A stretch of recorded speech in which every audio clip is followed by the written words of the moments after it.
Ladies and gentlemen, on this channel, I cover chess.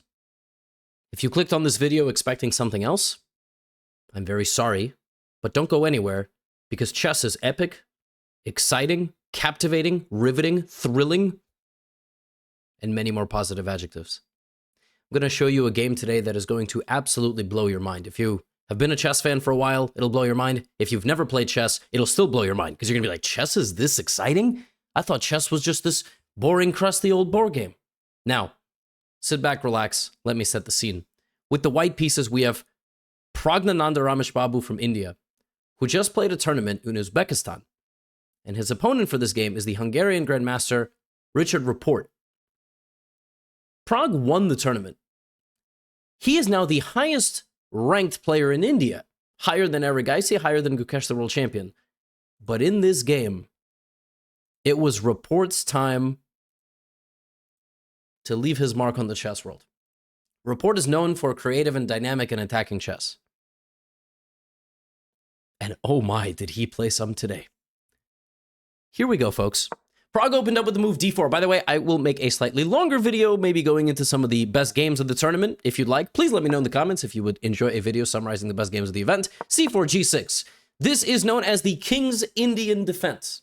Fun fact, in about 2 days from the release of this video, the King's Indian Defense course is going to drop on Chessly, my educational platform. Put it in the top line of the description. So if you'd like to ever learn the King's Indian Defense, now is your chance. The King's Indian, fascinating opening. Now, normally in the King's Indian Defense, white moves the knight to not f4, to f3. That is the traditional way of playing it. Pragg plays f3, which is known as the Samish variation, spelled S-A with the two dots on top, M-I-S-C-H.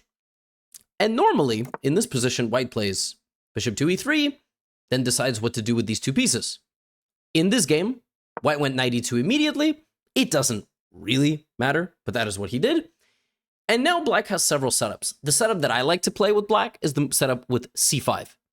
But after seeing this game, I'm going to start playing the setup that Rapport played. He plays the move a6. Now, you might look at the move a6 and you might go, well, I don't understand what that does. It's a building block. Pawns are like little building blocks, like Legos or Mega Blocks. I used to be a Mega Blocks kid back in the day. The idea is to play b5. Now, you might look at that and go, I don't understand. That's protected twice. Why would I do that? I totally agree with you, but that's actually the idea. The bishop goes to e3.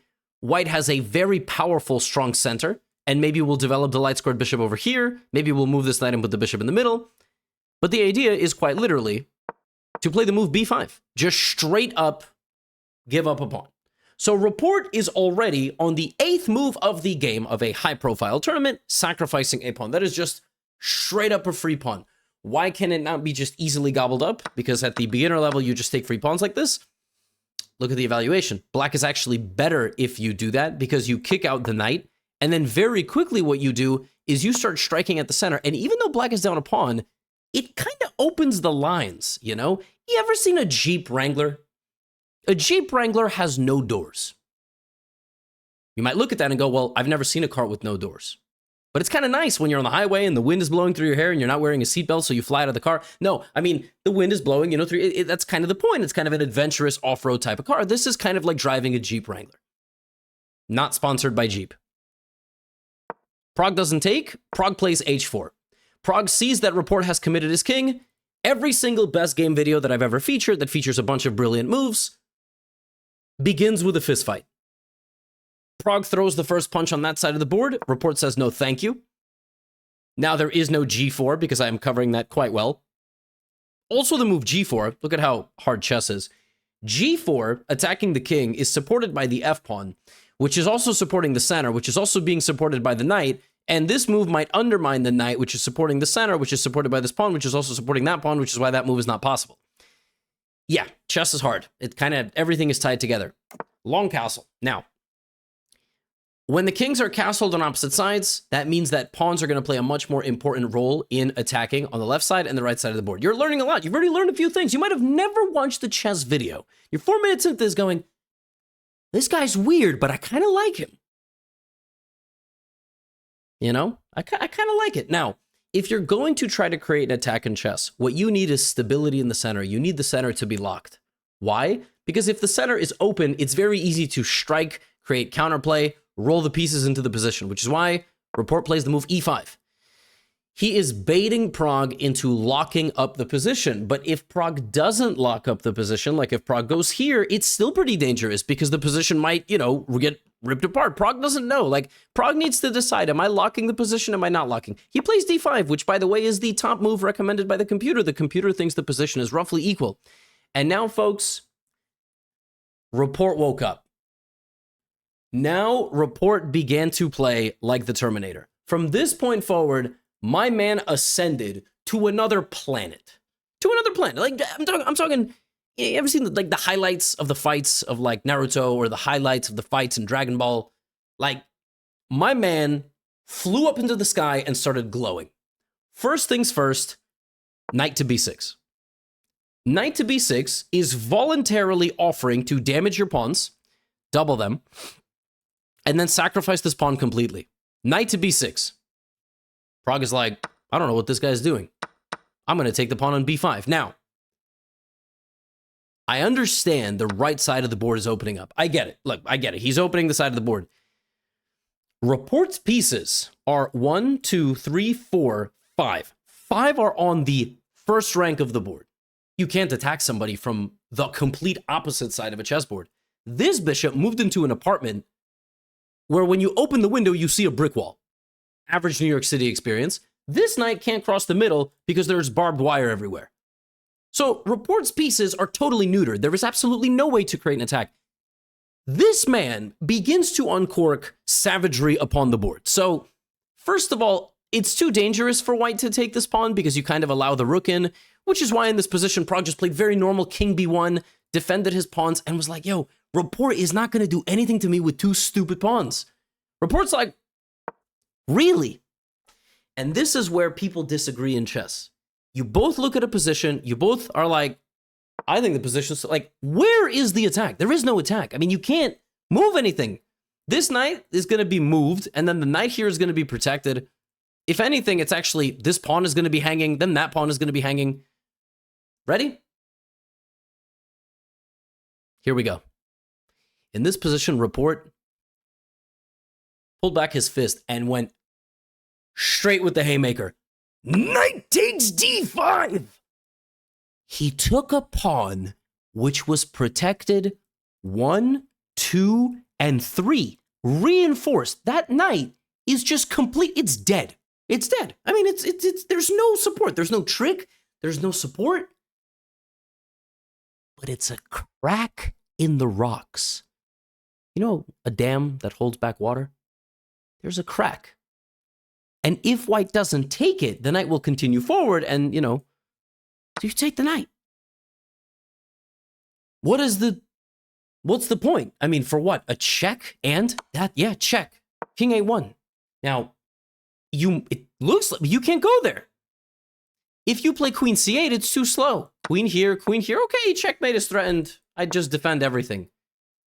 I mean, did Report really sack a knight just to give a check? No, no, no. He goes rook a4. There's not even a threat to this move. He's defending his pawn. But maybe he has nefarious ideas to go attack over there.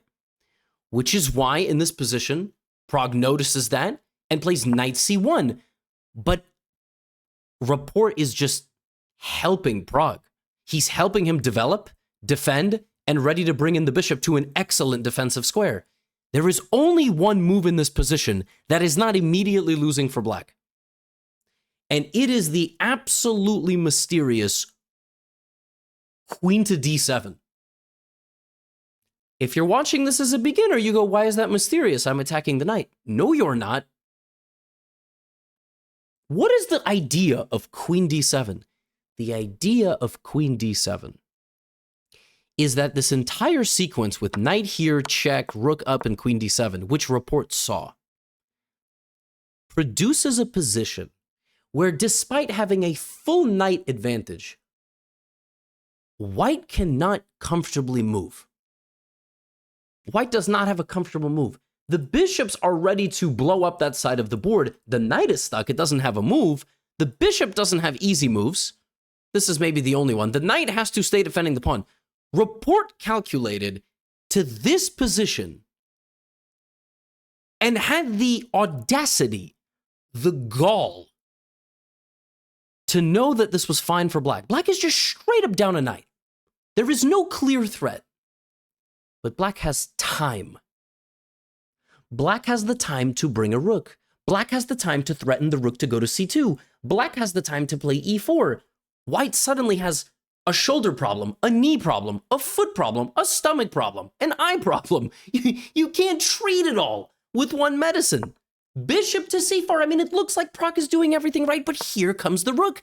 And suddenly, in just a few moves' time, Rapport is playing with every piece. He has 5 pieces only, but he is maximizing the effectiveness of every single piece. Every single piece is a nuisance.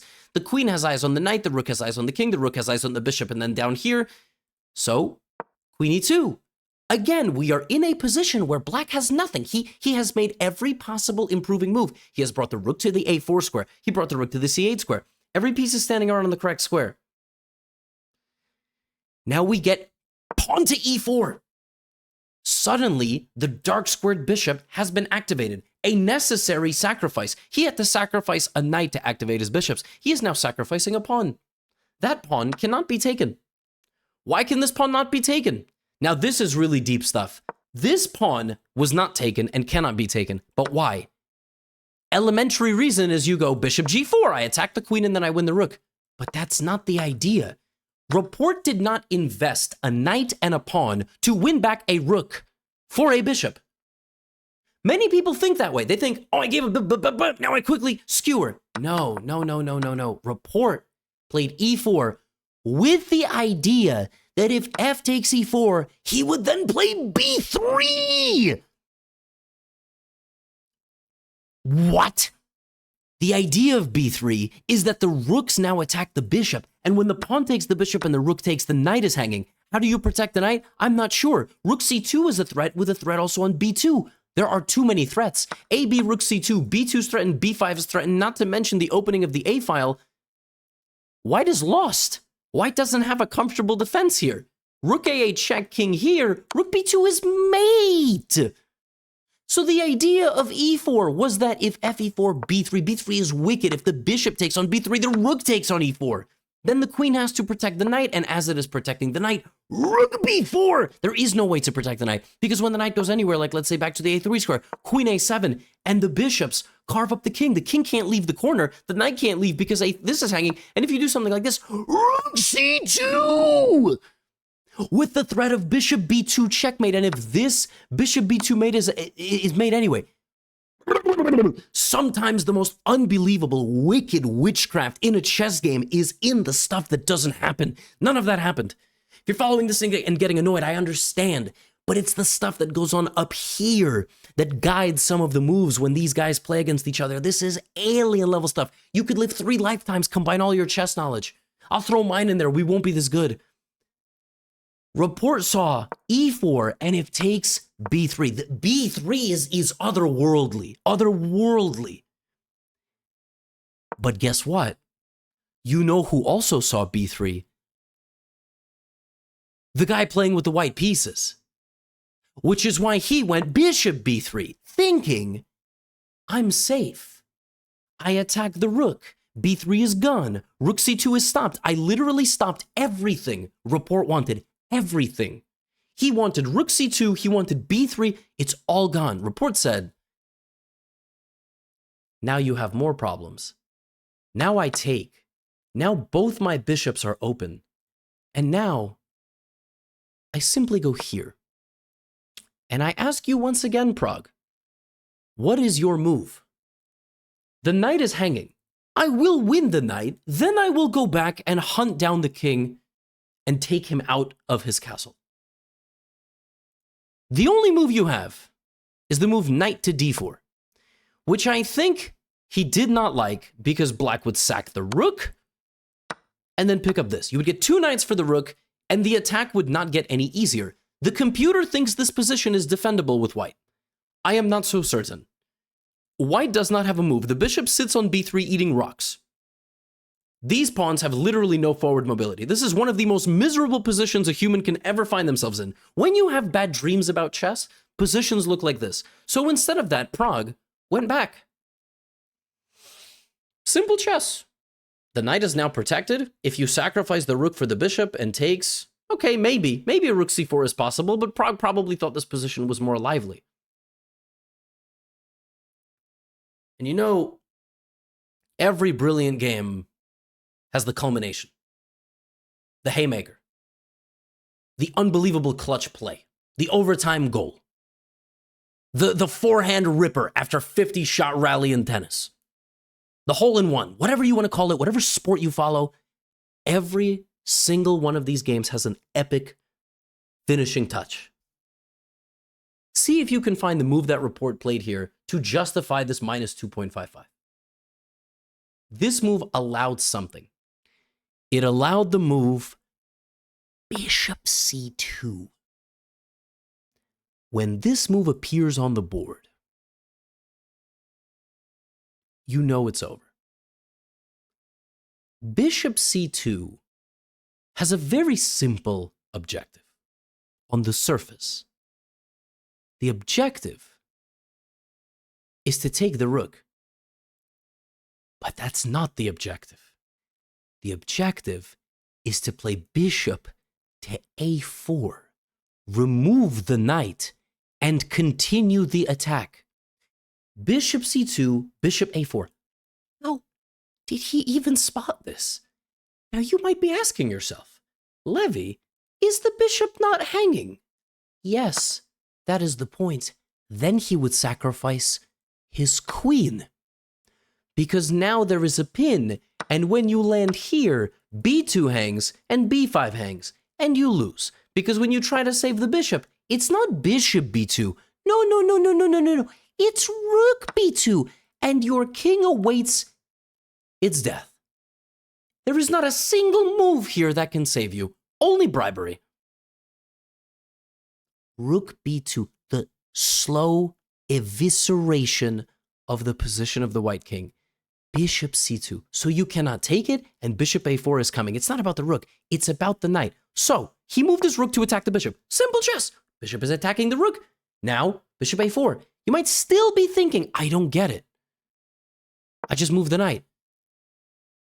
Now this rook, which used to be there and then went back, zips back around and attacks the bishop, which cannot move because then the knight would hang, resulting in a back rank checkmate. So then let me just quickly, what if the bishop had, what if this had happened and he had defended himself? Remember our old friend, b3? The bishop would have no longer been able to capture because the knight on b5 would have fallen, right? It's just crazy. Rook d2, bishop back to a4, the knight went to d4, rook c5, attacking the bishop. So now, Prague, continuing to try to defend himself, played knight to c6, getting in the way of the two rooks, creating a threat of knight to e7, defended by the queen attacking this. Every good game has a final touch. That bishop, which went to c2 and a4, ends its journey by capturing the knight. And if this, you have a triple bulldozer against the bishop, which cannot be protected, because the knight and the king are both there. So in this position, Prague went knight to b3, attacking the rook. The bishop is still hanging. And report ends it all in style. Again, finding the best move. The best move in this position is to sacrifice the rook. Rook takes c4. We just picked up a knight. We now pick up a bishop. The queen takes the rook, and our bishop moves to b5, opening up a double attack on the queen. Both pieces are protected by the queen, which means the queen has to go. The queen cannot take this because it would be trapped over here. So because of that, the queen goes back to the middle, and the bishop replaces the white bishop. Replaces the white bishop. The bishop for white was the beacon of defense, and now the black bishop arrives on the exact same square with these diagonals still being ripped apart. queen b5, queen a4, rook a8, all of these ideas still incoming, rook to c2, the doubled b pawns, from which black was never, ever, ever, ever, ever supposed to generate any sort of attack. Defend the bishop and continue to create problems. The knight goes to c1. Now, again, the best move. Rook to e8, asking the queen where it's going to go. The queen tries to stay active. Now we zip over to a7. We still have problems on the a2 square. We have problems on the b2 square. Queen to a3 and rook to a8 are next. Pragg tries to sacrifice the rook for the remaining bishop. Pawn takes c4, queen takes c4.